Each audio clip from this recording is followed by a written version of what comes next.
Rebonsoir à tous, bienvenue dans votre page magazine sur ATV Guyane concernant le Tour de Guyane. Une nouvelle victoire d'étape pour la Guyane ce soir. Luis Alfredo Medina Puelo du club de la Croix du Sud s'impose donc à Macoria cet après-midi. Le maillot jaune reste au Guadeloupéen Cédric Locatin. Tout de suite le résumé de cette 7e étape avec Stéphanie Puglisi et Jonathan Lariot. Troisième victoire d'affilée pour la Guyane et c'est Luis Alfredo Medina Puelo de la Croix du Sud qui s'impose à Macoria devant Ludovic Exfort du Vélo Club de Kourou et devant l'Allemand Martin Bauer.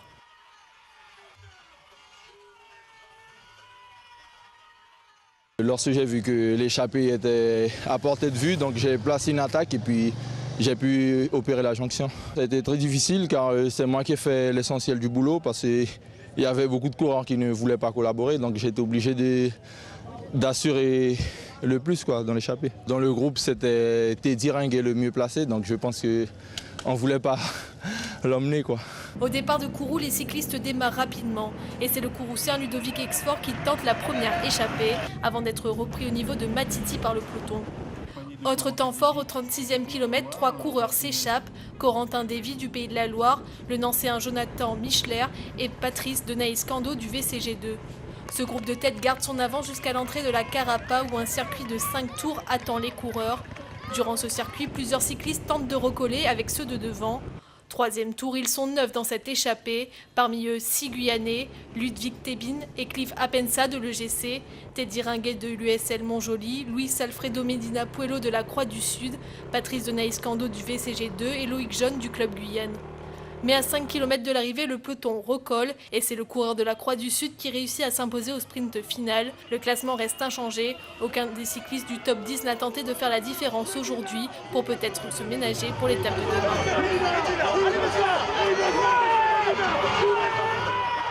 Il y aura la topographie un peu plus favorable pour nous demain. Donc nous allons tenter notre bateau demain tout simplement et puis nous verrons. Donc nous ferons le nécessaire pour qu'il n'y ait pas de regrets surtout. Et puis après, ça sera plus fort qui nous auront battus. Si on doit perdre, ce sont les plus forts qui nous auront battus. Même jusqu'à 2 minutes, 3 minutes, c'est encore jouable. Alors, on ne sait pas ce qui peut se passer. Les 48 heures qui restent, ça sera de grosses journées.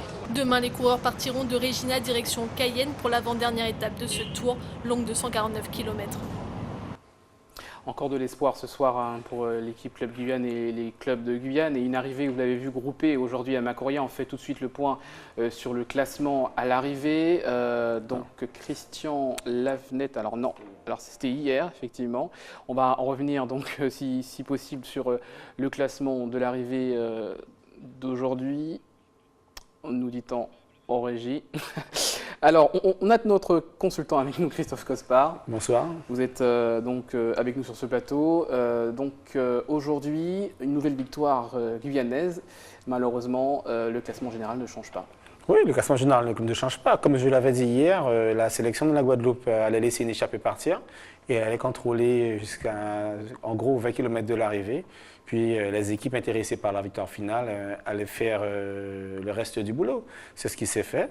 Et demain, lorsque moi j'entends certaines personnes dire que demain nous avons une topographie qui nous arrange, ben, je suis surpris. Je suis surpris puisque nous sommes des Guyanais. En général, nous sommes moins bons grimpeurs que les Antillais. Donc, On va y revenir dans quelques instants, mais là, on va regarder ce classement dont je vous parlais tout à l'heure, le classement de l'arrivée donc aujourd'hui à Macoria. Voilà, Luis Medina Puelo de la Croix du Sud, on l'a vu, est arrivé donc en premier sur la ligne de Macoria. Ludovic Exfort donc du Vélo Club de Kourou en deuxième position et Martin Bauer de l'Allemagne. On le disait, aucune incidence sur le maillot jaune. Cédric Locatin de la Guadeloupe garde le maillot jaune, Michael Laurent de la Martinique garde le maillot vert, le maillot rouge de la Belgique reste sur les épaules de Som van de Meriop, ainsi que le maillot orange qui reste aussi sur Michael Laurent de la Martinique. Le maillot rose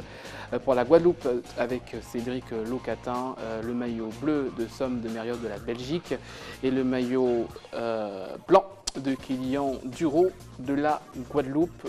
Aucune incidence donc aujourd'hui après cette 7e étape sur le classement général, on disait tout à l'heure. Vous faisiez référence donc à cet espoir des clubs guyanais, notamment à la topographie. Et demain, on va grimper. Oui, demain, le départ est à Regina. Hein. Donc, de Regina à Galion, il y a quand même une bonne portion de route avec des petits toboggans, je dirais, puisque c'est le relief que nous avons sur l'Est guyanais. Et après, une portion de plat jusqu'à ce qu'on arrive sur le circuit dans la ville. Mais il faut déjà arriver à s'accrocher avec le groupe qui sortira des 10% de la Comté. Et après, nous pourrons voir quelles sont les forces en présence et comment vont manœuvrer les différentes équipes invitées. La Guyane peut encore gagner, mais il faut être patient. Il faut tenter à chaque jour de grappiller comme Teddy Ringuet le fait. Hein. Tous les jours, il faut essayer de grappiller quelques secondes. Et ça sera compliqué. Ça sera compliqué puisque les Martiniquais ne vont pas accepter de perdre et encore moins c'est la Guadeloupe. Donc, Alors on a la force, on a la motivation puisqu'on a des victoires d'étape. Est-ce que ce n'est pas de la stratégie qui manque? Puisqu'on a les victoires d'étape, on a des sprinteurs, on a des gens qui arrivent en premier sur ces courses, mais on n'a apparemment pas trouvé des stratégies gagnantes sur le long terme. De toute façon, hier, Eric Chebal a clairement dit que maintenant, ils ne vont plus jouer les victoires d'étape. Ils ont de très bons sprinteurs. Ils ont Cédric Ramotte. Ils ne vont plus jouer les victoires d'étape. Ils vont contrôler le peloton au maximum. Donc, c'est ce qu'ils feront. Nous avons du potentiel en Guyane, mais malheureusement, je pense que l'évolution du cyclisme en 2016 n'est pas encore arrivée aux oreilles. Il n'y avait pas de sélection et le peloton guyanais s'était rallié à la cause de Patrice Ringuet. Donc, ça dépendra de l'état d'esprit de certains coureurs. Est-ce qu'il faudrait revoir cette sélection, justement? Non, il faut attendre dimanche pour tes conclusions. Merci beaucoup, Christophe. Monsieur, je suis optimiste. Je vous dis, tout le monde a espoir pour un coureur de la sélection Guyane. Et moi, je vous dis qu'un coureur n'étant pas de la sélection peut gagner le tour. C'est que la population guyanaise se focalise sur un seul coureur, alors qu'il y en a d'autres Guyanais dans le classement. Et c'est bien dans un sens, puisqu'ils ne sont pas visibles, les équipes étrangères ne portent pas attention à eux. Mais dans un autre sens, ce n'est pas bien, puisqu'ils sont dans le peloton.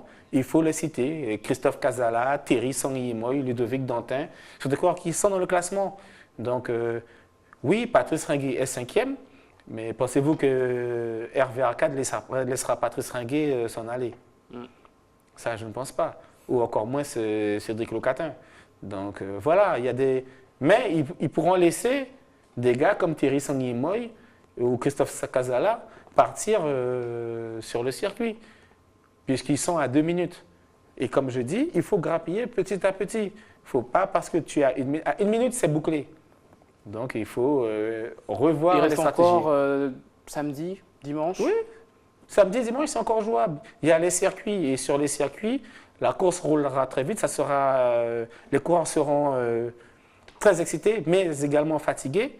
Donc, c'est à ce moment-là, un coureur comme Thierry Sanguimoy se retrouver dans l'échappée sur les 2 derniers tours et grappiller. En tout cas, que le meilleur gagne. Évidemment, c'est arrivé du Tour de Guyane dimanche à Cayenne. Voilà, c'est la de l'édition sur le Tour de Guyane. Dans quelques instants, l'information nationale et internationale avec BFM TV. À la semaine prochaine.